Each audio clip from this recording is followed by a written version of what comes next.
Hey, gue Nuril. Hari ini gue pingin membahas sebuah topik yang sangat menarik, storytelling. Bahwa storytelling itu nggak melulu harus sinematik seperti Casey Neistat atau sebuah film dokumentaris seperti Matt Davella. Tetapi kita akan membahas bahwa storytelling itu sebenarnya jantungnya adalah pada hadirnya sebuah konflik. Dan kita akan sedikit membahas 5 tips untuk membangun sebuah storytelling yang sangat menarik.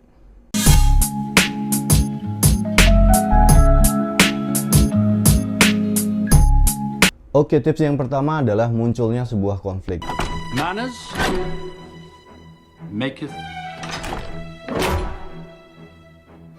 man. Gue akan sedikit membahas sebuah serial film yang salah satu film tentang marketing yang gue sukai, yaitu Emily in Paris. Emily adalah seorang pakar marketing di sebuah perusahaan marketing agency di US gitu. Tetapi dia mendapatkan tugas untuk pergi ke Perancis gitu, di salah satu cabang advertising agency yang mereka miliki. Nah, ketika Emily datang di Perancis, dia menghadapi sebuah dilema bahwa dia ditugaskan untuk membawa American perspective in marketing gitu. Tetapi orang-orang Perancis itu sangat kuat dan mereka punya sebuah pemikiran yang kuat tentang menciptakan suatu brand. Sebagaimana kita tahu bahwa di Perancis muncul berbagai brand fenomenal seperti Louis Vuitton, sementara di Amerika muncul brand teknologi yang sangat kuat seperti Apple. Nah, Emily hadir di tengah dua konflik yang sangat berbeda dan kisah ini menjadi menarik untuk disimak. What are you doing? I've been here since 8:30. Pourquoi? We open at 10:30. Mana yang lebih bagus, American perspective atau perspektifnya orang Prancis? Dan seperti apa clash yang bakal terjadi dalam film itu? Nah, ini adalah tips pertama untuk membangun storytelling. Bangunlah sebuah konflik yang menarik untuk disimak di sana. Oke, tips storytelling yang kedua adalah munculnya sebuah perbedaan asumsi antara subjek dengan objek gitu. Nah, hal ini gue mengutip dari bukunya McKee dalam The Story. Beliau menyebutnya sebagai subjective expectation versus objective expectation. Nah, untuk memberikan contoh yang mudah dicerna, gue akan membahas sedikit tentang film Startup gitu, sebuah serial drama bisnis di Korea ya gitu. Bagi teman-teman yang belum menonton, ini menarik banget untuk ditonton. Nah, kisahnya adalah Seo Dalmi, tokoh wanita dalam Startup ini, punya subjective perception bahwa dia punya teman pena gitu yang namanya adalah Nam Dosan gitu. Nah, tetapi apa yang terjadi sebenarnya adalah Nam Dosan ini sekitar 10-15 tahun yang lalu adalah karakter fiksi. Karakter yang sebenarnya ada tapi difiksikan oleh salah satu tokoh, yaitu Han Ji Pyeong. Han Ji Pyeong sengaja untuk menuliskan sahabat pena untuk Seo Dalmi karena pada waktu itu Seo Dalmi ditinggal oleh kakak dan juga ibunya setelah melalui proses perceraian dengan ayahnya Seo Dalmi. Mereka pergi ke Amerika. Nah, untuk menghibur hati dan juga menghadirkan sosok teman, maka Han Ji Pyeong diminta oleh kakeknya Seo Dalmi untuk menulis sebuah surat. Nah, disinilah terjadi ekspektasi yang berbeda gitu antara si subjek. Seo Dalmi mengira bahwa dia benar-benar berhubungan dengan sosok Nam Dosang yang saat itu terkenal sebagai seorang juara matematika yang bahkan muncul di televisi dan juga surat kabar nasional gitu. Sementara apa yang terjadi adalah Han Ji Pyeong yang saat itu menginap atau mengontrak di tempat kakeknya Seo Dalmi diminta oleh kakeknya Seo Dalmi untuk menulis surat. Dan ini menjadi sebuah konflik yang sangat menarik ketika ekspektasi subjektif ini dibenturkan dengan sangat keras dengan apa yang sebenarnya terjadi. Dan konflik perbedaan persepsi antara subjek dengan objek ini menjadi kian menarik ketika Seo Dalmi bertemu dengan kakaknya gitu. Si kakaknya ini ternyata udah sangat sukses karena beliau mendapatkan investor gitu langsung dari ayahnya yang sekarang yang sangat tajir gitu. Sementara keadaan Seo Dalmi belum juga berubah. Beliau masih berusaha keras untuk membangun karir dan bisnisnya begitu. Sehingga apa yang terjadi adalah Seo Dalmi dianggap masih aja halu dengan imajinasinya punya teman Nam Dosan yang saat itu udah mulai merintis bisnis startupnya. Nah, apa yang terjadi seperti ini juga sering terjadi dalam kehidupan nyata kita. Kita beranggapan bahwa ketika kita membangun sebuah bisnis, maka dengan mudah akan mendapatkan klien. Tetapi tidak semudah itu, Ferguson.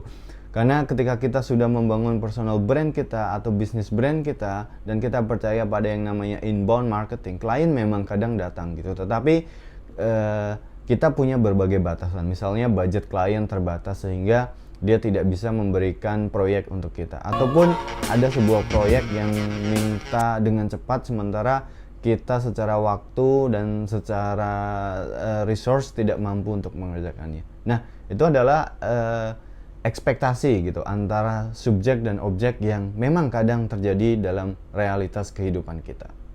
Oke, tips storytelling yang ketiga adalah tips storytelling yang menjadi favorit gue, bahwa selama ini kita diajarkan di sekolah untuk storytelling dengan cara create beginning, kemudian explain middle, kemudian resolve the end gitu. Tetapi apa yang terjadi yang kita alami saat ini itu sebenarnya lebih menarik untuk menjadi metode menceritakan, teman-teman. Apa yang kita alami saat ini adalah wabah. Tetapi sebelum terjadinya wabah, kita punya sesuatu yang kita sebut sebagai normal. Kemudian terjadi explosion wabah tersebut, kemudian kita punya new normal. Nah, sebenarnya konsep ini sudah sangat lama dipopulerkan oleh Steve Jobs ketika beliau merilis iPhone gitu. Today, Apple is going to reinvent the phone. And here it is. Apa yang terjadi adalah normal. Saat itu orang-orang berpikir bahwa ini adalah eranya smartphone gitu. Tetapi menurut Steve Jobs, smartphone pada saat itu belum benar-benar smart. Apa sih fitur dan kapabilitasnya? Belum banyak gitu. Bahkan screen-nya masih butuh actual hardware ya. Teman-teman masih harus mengetik ABC gitu dalam 9 huruf digit, atau muncul beberapa produk baru seperti BlackBerry yang QWERTY tetapi masih harus dipencet dengan keyboard hardware gitu. Tetapi apa yang terjadi adalah Apple mendisrupsi market dengan cara menciptakan touchscreen ya, yang saat itu sangat populer gitu. Ini adalah sebuah ledakan yang kemudian menciptakan new normal. Berbagai vendor smartphone akhirnya mengubah hardware mereka menjadi touchscreen. Ini adalah sebuah kisah yang sangat menarik bagaimana Apple menghadirkan new normal yang baru dalam hal smartphone, sehingga telepon menjadi benar-benar smart. Touchscreen, kemudian surfing internet capability, kemudian bisa main musik dan berbagai hal yang membuat hidup kita jauh lebih mudah. Oke, tips storytelling yang keempat sebenarnya agak kontroversial karena ini berhubungan dengan audiens gitu. Bagaimana sebenarnya ketika kita mengkisahkan sesuatu, kita harus menunda kesimpulan sejauh mungkin gitu. Ini adalah sebuah hal yang bikin audiens itu dag-digdug, nggak sabar untuk tahu gimana endingnya, dan in return mereka malah jadi engage dengan story yang kita kisahkan. Teknik ini banyak dipakai dalam sebuah film yang sangat terkenal seperti Prison Break gitu. Teman-teman yang udah nonton Prison Break pasti tahu bahwa di setiap episodenya Michael Scofield ketika berusaha untuk membebaskan kakaknya selalu dihadapkan dengan sebuah masalah yang mana akhirnya plan itu gagal gitu. Bahkan ketika di season 1 mereka udah berhasil keluar dari penjara, kemudian mereka harus dikejar lagi oleh detektif gitu. Bahkan di episode di season yang ketiga gitu, setelah mereka keluar dari penjara kemudian dikejar-kejar oleh detektif, Michael Scofield harus masuk ke dalam penjara lagi, teman-teman. Dan bahkan di season yang keempat ya, dibikin lagi si Michael Scofield itu di penjara lagi gitu, di sebuah penjara di Yemen kayak gitu. Sehingga membuat orang selalu bertanya-tanya, sebenarnya Michael Scofield akan benar-benar bebas nggak sih gitu? Akankah Michael Scofield benar-benar happy dengan keluarganya gitu? Sehingga muncul berbagai pertanyaan dalam benak audiens yang in return mereka jadi engage dan penasaran untuk menonton setiap episode dan setiap seasonnya. Oke, tips storytelling yang kelima adalah bagaimana membuat sebuah plot yang selalu tragis gitu. Bahkan ketika sebuah hal tragis terjadi, ada hal yang bahkan lebih tragis lagi. Nah, salah satu sebuah kisah yang sangat menarik memakai teknik ini adalah dirilis Ertuğrul gitu, sebuah serial drama historik gitu yang diluncurkan oleh Turki gitu. Bagaimana mereka mengkisahkan terjadinya perintisan kerajaan Utsmani ya. bagaimana Ertuğrul adalah pionir atau ayah dari Osman gitu, berusaha untuk membersihkan tribe-nya yang waktu itu disebut sebagai Kaya tribe gitu dari berbagai bentuk pengkhianatan gitu.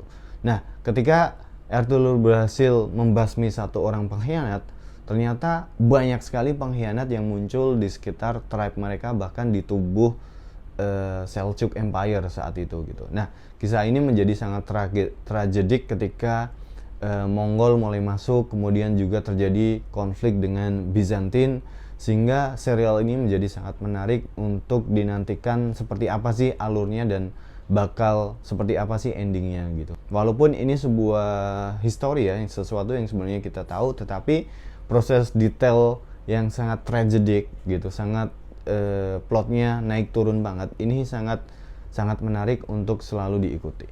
Oke guys, it's time to put that into practice. Mari kita coba praktekkan tips-tips storytelling itu dalam kisah nyata kalian gitu.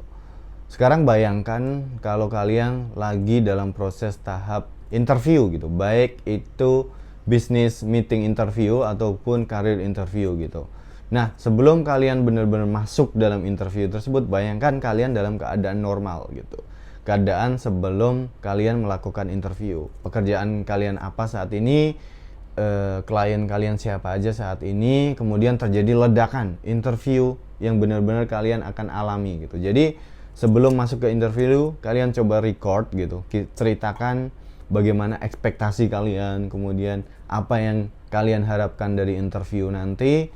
Kemudian record interview di hari hanya gitu. Bagaimana proses interview dengan calon klien kalian, atau bagaimana proses interview dengan calon perusahaan yang kalian ingin join saat itu gitu. Kemudian ceritakan hasilnya dalam new normal gitu. Apa yang terjadi setelah interview yang benar-benar terjadi gitu. Apakah kalian punya happy ending, ataukah kalian punya sad ending, atau kalian bahkan punya unexpected ending.